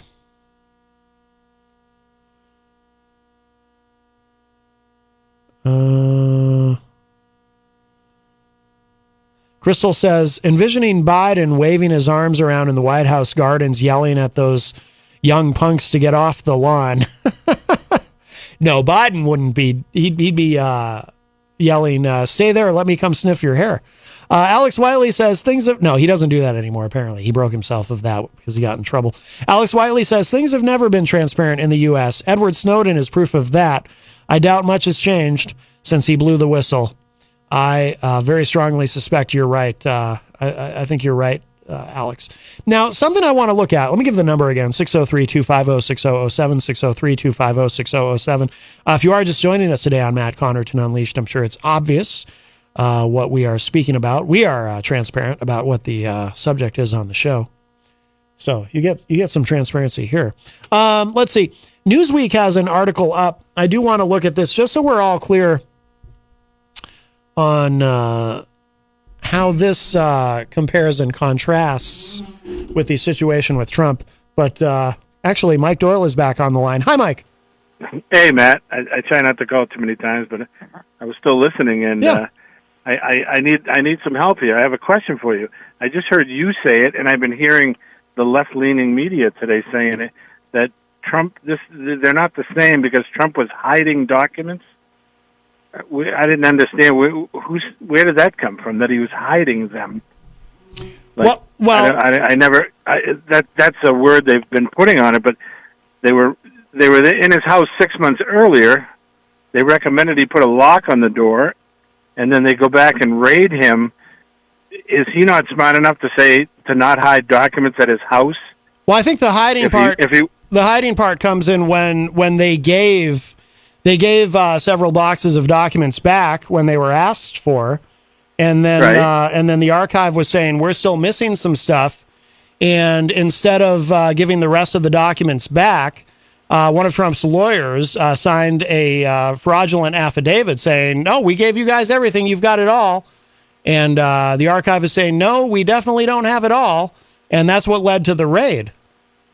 Oh, I didn't hear that part at all. I missed that. I've been following it too. I missed the whole lawyer signed over that they had everything. Oh, Google it. Yeah, one of his attorneys. Ask yourself this simple question: if you were truly trying to hide documents, would you hide them in your cellar? Apparently, they were in several different places around Mar-a-Lago. Right. Would you hide them there, or would you hide them in an undisclosed location that only you and the guy that's helping you hide them in some office somewhere in another state, or who knows where? But would you be stupid enough to hide? Would he be stupid enough to? I know I'm setting myself up for a bad answer. Yes, you are. Would he be stupid enough to say, "Hey, I'm going to hide him in my cellar. They'll never get him here"? Well, maybe I don't know. Maybe we won't say stupid. Maybe we'll say reckless, impetuous, arrogant. All right, would you being kind? Would you? Right. I mean.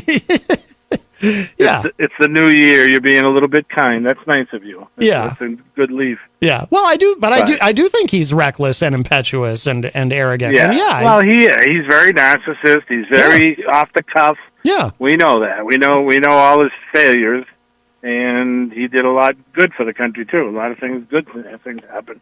But the only other question I have is the scale. And again, I've been hearing this today. The scale of saying what Trump did and what he did are two different things when we really don't know, because most of the outlets are reporting that the envelopes they found had Ukraine, Iran, and Britain documents in it, some correspondences or something to do with those three countries. I've heard it on a couple different stations. So I don't know. The Ukraine one is a little worrying because that's the old, when he was involved with giving Ukraine the money, and I'm not paying you unless you get the lawyers off my son's company.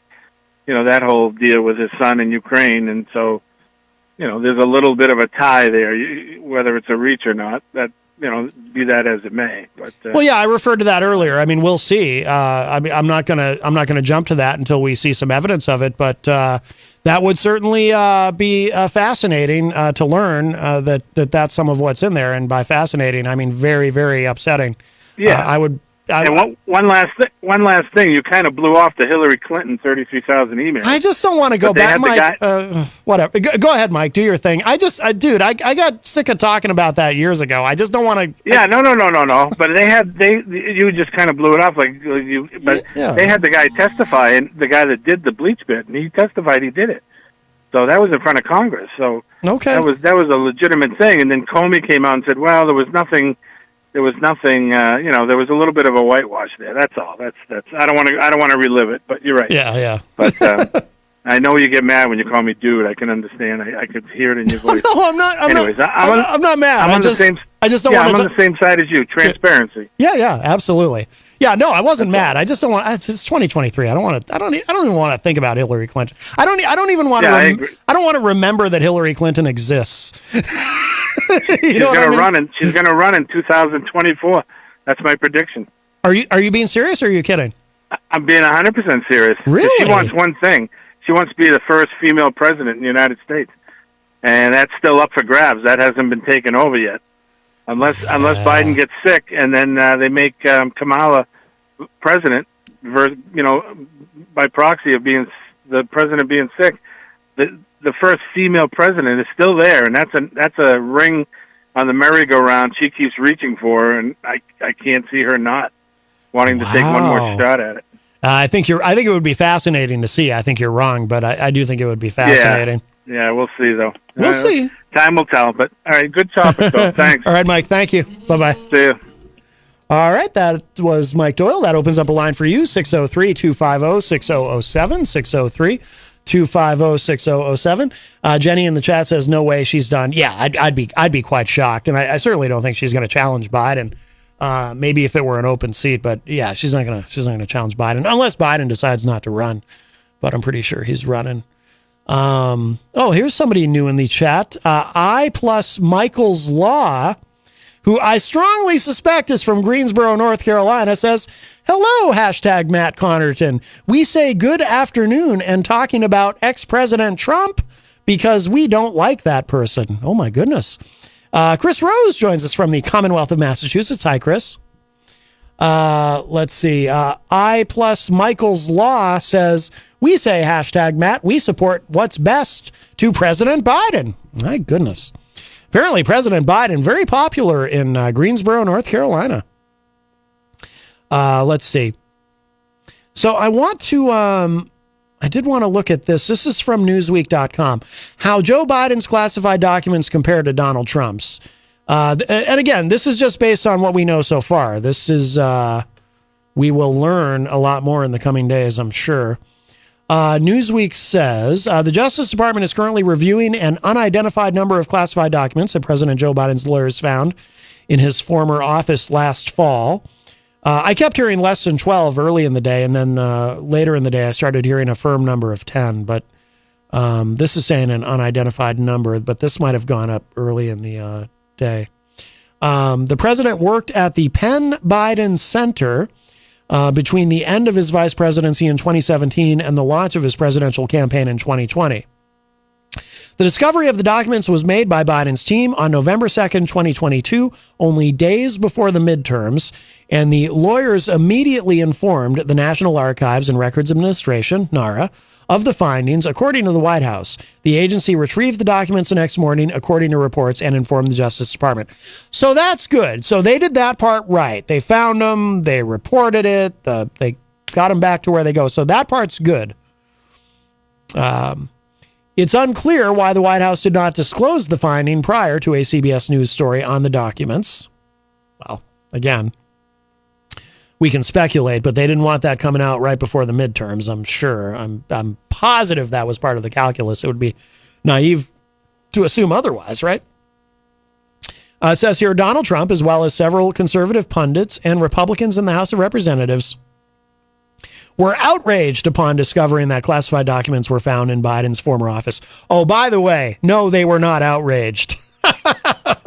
Trump and Republicans in the House, they were not outraged. I promise you that. I would chastise the individual who wrote this for Newsweek.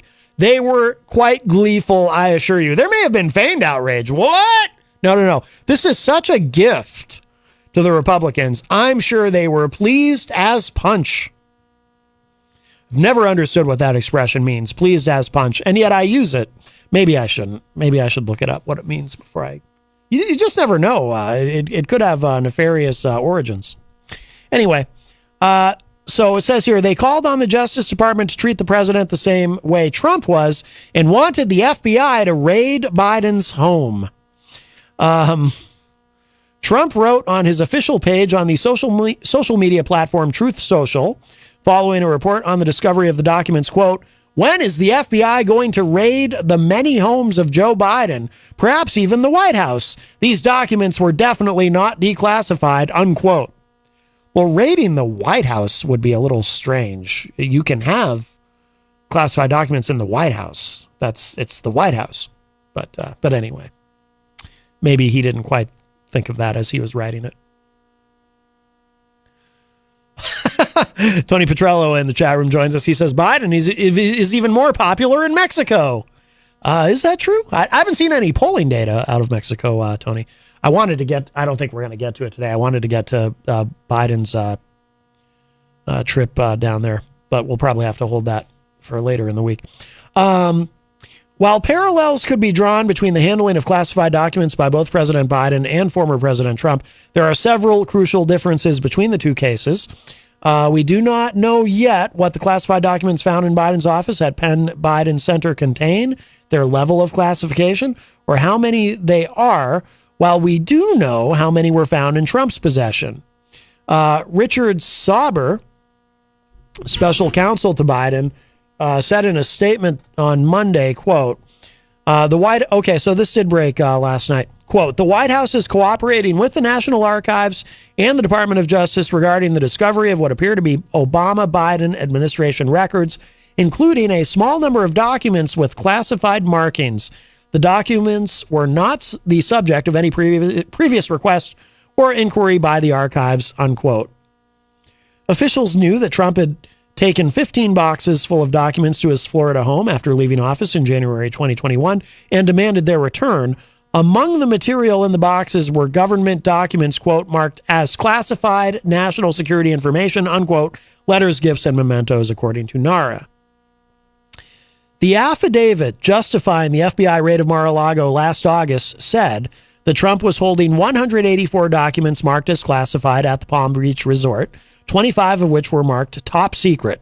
Following the FBI search, the New York Times reported that over 300 documents with differing levels of classifications were found at Trump's residence. 2 more documents bearing classification markings were later found at a storage unit in Florida, according to reports. The Washington Post reported that some of the classified documents were related to the nuclear capability of a foreign government's military and to top secret U.S. operations. Biden and Trump were covering different roles at the time of their handling of the classified documents. Trump's classified documents date back to the time of his presidency, while the documents found in Biden's office belong to the time of Biden's vice presidency under then-President Obama. Trump had removed the classified material from the White House after leaving office in an apparent breach of the Presidential Records Act, which dictates that presidential documents are not the president's property and must be handed over to NARA when leaving office. Vice presidents are also covered under the Presidential Records Act, making both Trump and Biden subject to this law. Okay, so going by that, by the Presidential Records Act, they both broke the law. So that part's the same. Again, willfulness is going to play a role here when we know more, but I want to see just quickly, we're running out of time here, but yeah, we're not really going to get to anything else today, I don't think, but I wanted to see, well, let's look at this first. This is, oh, no, I didn't want that. Sorry, everybody, bear with me. I'm trying to get, what I really want is an update here, because Mike had mentioned a couple of things, Mike Doyle, when he called, that I hadn't heard yet, that he had seen reporting on CNN.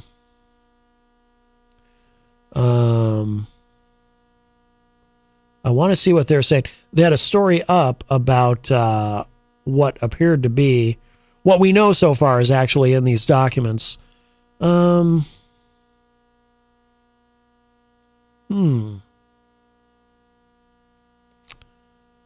General Garland receives preliminary report on classified documents found in Biden's private office. Oh, so the investigation is just starting now. This didn't start in November. Okay. Well, that's not good. Let's look at this. Because if this happened in November, but the investigation is just starting now, why is it just starting now? Oh boy. Okay. This is what Mike was referring to. CNN.com has an exclusive. U.S. intelligence materials related to Ukraine, Iran, and UK found in Biden's private office, source tells CNN. Among the items from Joe Biden's time as vice president discovered in a private office last fall are 10 classified documents. Okay, so we do have a firm number. It is 10. 10 classified documents, including U.S. intelligence memos and briefing materials that covered topics including Ukraine, Iran, and the United Kingdom, according to a source familiar with the matter.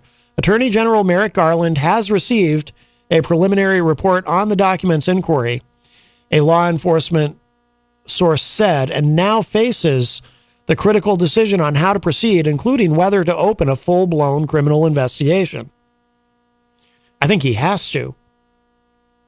I mean, he has to, right? Even if he doesn't believe that there's necessarily anything criminal here, he still has to investigate it to make sure that there's nothing criminal here.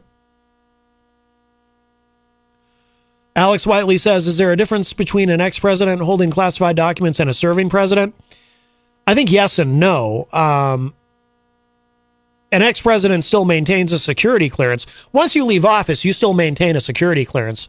So you still have access to probably everything. I think you even still get the daily the daily briefing, the daily security briefing when you're an ex-president, actually.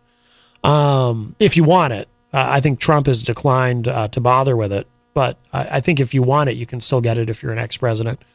But if you're a serving president, of course, you have access to anything you want. So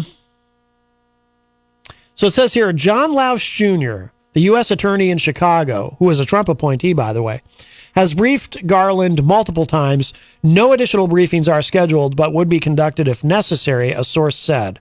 The classified documents were dated between 2013 and 2016, according to the source familiar.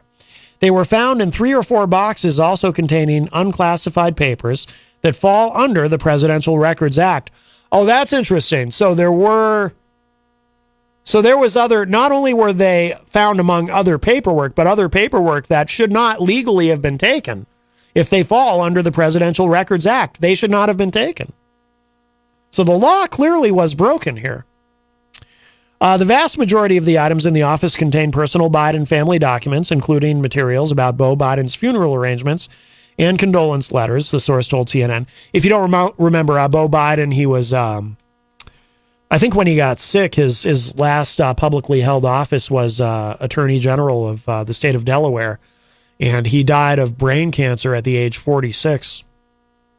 I remember Biden. That was part of why Biden declined to run, or at least what he said when he gave that Rose Garden address at the end of the or near the end of the Obama presidency. He said he wasn't going to run. Kind of let Hillary have it. He didn't say that part, but he said he wasn't going to run because he and his family were still grieving the death of his son. It says here, it is not clear if the boxes with classified documents contained personal materials. Attorney General Merrick Garland has assigned the U.S. attorney in Chicago a holdover from the Trump administration to investigate the matter. CNN previously reported. Garland made this move after receiving a referral from the National Archives and Records Administration. Just trying to understand the timeline here. So NARA contacts Garland with a referral about missing documents. Okay. So the documents were discovered on November 2nd, just 6 days before the midterms. But the matter only became public yesterday due to news reports. The source told CNN that a personal lawyer for Biden was closing out the downtown D.C. office that Biden used as part of his work with the University of Pennsylvania. The lawyer saw a manila folder that was labeled personal, opened the envelope, and noticed there were classified documents inside. The lawyer closed the envelope and called NARA, the source said. Again, this is conjecture. Probably not the most responsible thing to be doing, but I just have to wonder, why were they stuffed in an envelope marked personal? Was someone, I'm not saying Biden himself, we don't know who handled these, but whoever took classified documents and put them in an envelope marked personal, why would they do that? Was it carelessness? Was it just, these are just, I'll just shove them in here? Or were they deliberately trying to conceal them? I have to wonder. Okay, after making contact with NARA, Biden's team turned over several boxes in an abundance of caution, even though many of the boxes contained personal materials, the source said. So that part they did right. But how did we get here? U.S. Attorney has submitted preliminary findings to Garland. So it says here, Lausch, I hope I'm pronouncing that correctly, has already completed the initial part of his inquiry and provided his preliminary findings to Garland, a law enforcement source said. That means Garland now must decide how to proceed. Garland was also personally involved in some of the key decision-making related to the Trump documents investigation and the decision to send the FBI to search Mar-a-Lago. In the Trump matter, Garland tapped special counsel Jack Smith to take over both the criminal investigation into Trump's post-2020 election activities and the inquiry into classified documents the former president had taken to his Florida resort. The Biden probe is nowhere near that stage. Garland chose to have Loesch conduct the Biden documents investigation because he is one of two remaining Trump-appointed U.S. attorneys, and to avoid the appearance of conflict of interest because he wasn't appointed by Biden, people briefed on the matter said. By the way, I give Garland credit for that. I think that is completely appropriate. I think that was a very smart decision. In addition to Garland, Lausch has also conducted additional briefings with other Justice Department officials. At this point, the source said, Lausch is not expected to undertake additional fact gathering. In an awkward moment on Monday, Garland was sitting alongside Biden at a diplomatic summit in Mexico while reporters shouted questions about the probe. Both men ignored the questions. Well, that is awkward. Lausch was one of the rare Trump-era holdovers who wasn't told to resign after Biden's inauguration in 2021. And Illinois, two Democratic senators supported the decision to keep him at his post, in part because he was handling the politically sensitive investigation of Michael Madigan, the former Democratic Illinois House Speaker indicted on corruption charges. I don't know anything about that. The name Michael Madigan is familiar, but that's not something that I've kept up with. But so he was one of only two told not to resign. Yeah, because very often when a new administration comes in, they fire some or most or all of the attorneys from the previous administration. They kind of start fresh. I remember I think it was the George W. Bush administration, when they came in, they fired all of them. I think it was Bush. They said, nope, you're all out. So then the next part of this, it talks about the political consequences. We're almost out of time. We'll try to get through this quickly. The turn of events with classified documents found in Biden's former office has forced some politicians into a tough spot. Trump has responded with a spate of social media posts lampooning Biden and publicly egging on the FBI to search Biden's offices and even the White House for mishandled documents.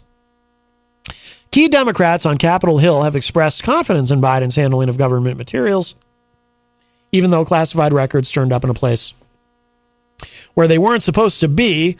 Newly empowered House Republicans have already pledged to broaden their oversight probes to include the Biden documents matter, and some are eyeing NARA as a target of additional scrutiny.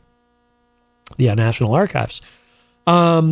Today, the new GOP chair of the House Intelligence Committee asked the Director of National Intelligence to conduct a damage assessment for the classified records found at Biden's private office. Again, completely appropriate, and I would encourage that. Absolutely. You want to make sure that nothing was compromised there, that our national security was not compromised in any way. Representative Mike Turner of Ohio wrote, quote, "Those entrusted with access to classified information have a duty and an obligation to protect it. This issue demands a full and thorough review," unquote. Yeah, and that's completely appropriate. So even though there might be a political motivation there, that doesn't mean that it's not something that you definitely want to do. I think that is absolutely appropriate. Jenny just shared some breaking news, which we'll look at in a moment too before we go off the air. Let's see.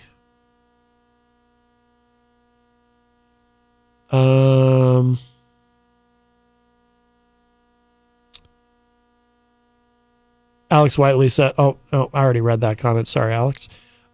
Jenny posted in the chat room, Trump was asked, he was told in a court order, and still he refused to turn everything over. He claimed he could keep them as a former president. Yes, that was his claim at one point. He could keep them, and of course, he declassified them with his mind. Jenny also said in the chat, a lawyer for former President Donald Trump signed a statement. This is the affidavit I was talking about. Signed a statement in June that said all classified material held in boxes at Trump's Mar-a-Lago residence had been returned to the government. The New York Times reported on Saturday. So this is from an article from the Times. The statement was signed after Jay Bratt, that's right, he's a top national security official in the U.S. Department of Justice, visited Trump's South Florida Beach Club on June 3rd. The New York Times reported Bratt met with two Trump lawyers to discuss the handling of classified information during the visit, the newspaper said.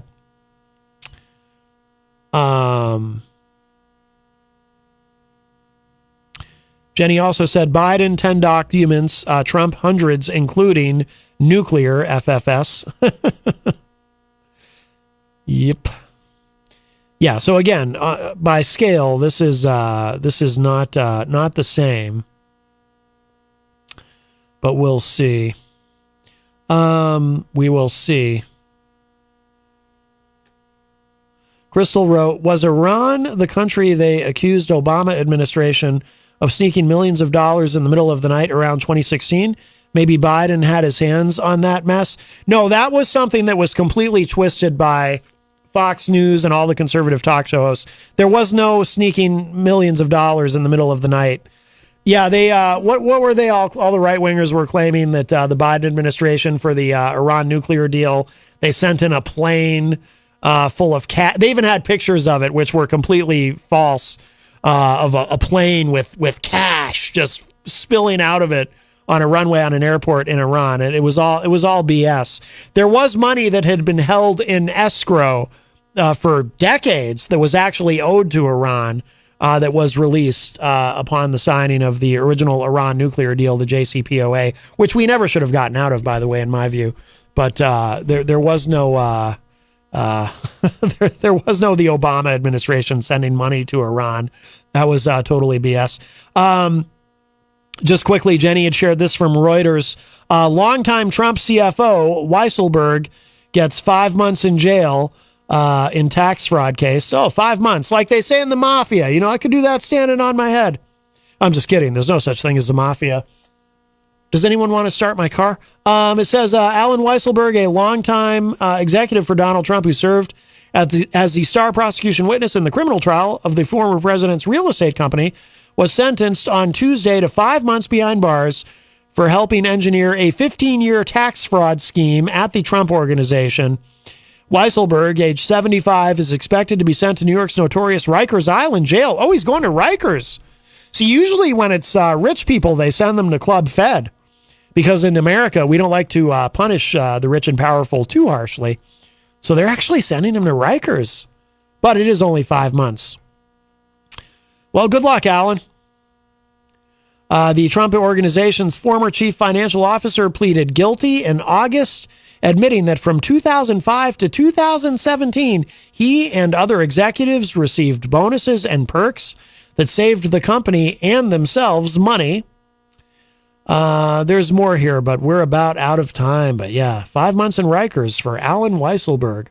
All right, well, we got to go. Thank you very much, everybody. Thank you to everyone who called. Thank you to everybody in the chat room. Don't forget, tomorrow on the program, we will be joined in studio by Ricky Mapleton in the second hour, very talented musician. Looking forward to that a lot. And today is Tuesday, which means if you're listening live immediately after this show, we have Through the Stage Door, hosted by the great Rob Dion.